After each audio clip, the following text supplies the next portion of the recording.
Shalom, puji Tuhan, mari kita kembali renungkan firman Tuhan. Kita berdoa.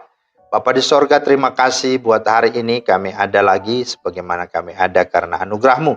Dan kami mau melandasi hari ini dengan firman-Mu. Mohon hikmat dan pengertian dari Roh Kudus. Dalam nama Tuhan Yesus. Amin. Firman Tuhan kita terambil di dalam Esra 8 ayat 22. Karena aku malu meminta tentara dan orang-orang berkuda kepada raja untuk mengawal kami terhadap musuh di jalan.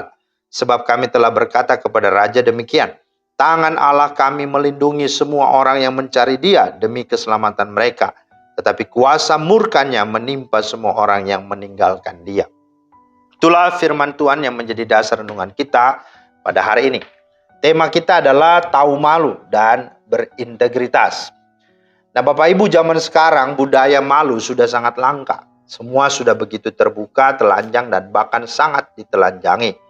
Kalau itu untuk menelanjangi dosa nggak apa-apa. Tetapi malah justru dosa dibenarkan, dihalalkan. Nah, itu yang berbahaya. Contoh, aib, perceraian. Itu sangat heboh saat-saat ini. Kriminalitas pun diviralkan. Ya. Praktek-praktek okultisme, bahkan juga ironisnya dalam kehidupan kerohanian dalam gereja. Ya, orang sudah tidak malu lagi datang terlambat, tidak malu lagi kalau pakai pakaian tidak sopan, bahkan tidak malu kalau bergosip sementara berkhotbah dan lain sebagainya. Berdasarkan fenomena ini kita akan memperhatikan satu tokoh yaitu Ezra, seorang imam Allah yang dipercayakan Tuhan untuk membawa bangsa Israel keluar dari Babel menuju Yerusalem. Namun yang menjadi sorotan dan perhatian kita adalah dalam ayat 9. Dikatakan karena aku malu meminta tentara dan orang-orang berkuda kepada raja dan seterusnya. Dengan firman Tuhan ini ada 3 alasan apa yang membuat Ezra malu. Dan inilah yang membuat dia berintegritas. Yang pertama, Ezra malu kalau tidak bisa menjaga perkataannya. Dalam ayat 9, Ezra sudah mengeluarkan statement pernyataan imannya kepada raja bahwa Tuhan Allah Israel yang dia dan umat Israel sembah itu adalah Tuhan yang sanggup melindungi semua orang yang mencari Dia. Bahkan Tuhan Allah Israel itu adalah Tuhan yang akan murka apabila ada umat Tuhan yang meninggalkan imannya atau mengandalkan kekuatan lain. Ini sama halnya ya dengan Ezra malu kalau dirinya begitu bersemangat, bersaksi, menceritakan bahwa Tuhan itu baik, Tuhan penuh kasih, Tuhan penuh pengampunan dan memberkati. Namun dalam kesehariannya dan kenyataannya, Ezra mengeluh, Ezra selalu bersungut, Ezra memusuhi banyak orang, Ezra tidak mau mengampuni, bahkan kerjaannya menindas sesamanya. Bukankah banyak orang Kristen yang juga demikian? Ya, karena itu kalau kita masih tahu malu, mari jagalah perkataan kita, karena itulah integritas kita.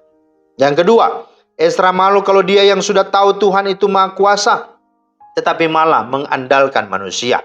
Ezra berkata, tangan Allah kami melindungi semua orang mencari Dia demi keselamatan mereka, tetapi kuasa murkanya menimpa semua orang yang meninggalkan Dia. Nah, saudara, banyak orang Kristen mengaku percaya Tuhan, tahu kebenaran, tapi malah pergi ke dukun, pergi ke paranormal dan mengandalkan manusia dan kekuatannya sendiri. Alkitab berkata, terkutuklah orang yang mengandalkan manusia dan kekuatannya sendiri dan yang menaruh harapan kepadanya. Bahkan dikatakan bahwa sungguh-sungguh Tuhan akan membawa dia kepada kebinasaan. Nah, hal yang ketiga, Ezra malu walau hidupnya diistimewakan, disayangi oleh raja, tetapi Ezra tidak mau menjadi pribadi aji mumpung yang malu-maluin. Perhatikan bahwa pada pasal 7 ayat 21 dikatakan bahwa Raja Artasasta telah mengeluarkan surat perintah kepada Ezra untuk diberikan kepada para bendahara-bendahara di setiap daerah yang akan dia lalui, yang menjadi kekuasaan tentara atau menjadi kekuasaan pemerintahan Artasastra. Apabila Ezra membutuhkan dana, maka bendahara-bendahara akan siap sedia mempersiapkannya sesuai dengan titah dan perintah raja. Bahkan dalam pasal 7 ayat 27 sampai 28 dikatakan pula bahwa Tuhan menggerakkan hati raja sehingga raja begitu baik kepada Ezra dan bahkan Israel untuk menyemerakkan Yerusalem dan menyayangi Ezra. Nah saudara, dengan kesempatan dan keistimewaan raja terhadap Ezra ini sesungguhnya dapat Ezra manfaatkan. Tetapi apa yang Ezra lakukan? Ezra tidak memakai aji mumpung itu, tidak memakai kesempatan itu, tidak memakai kasih sayang raja itu. Justru disinilah integritas Ezra di hadapan raja dan juga di hadapan Tuhan.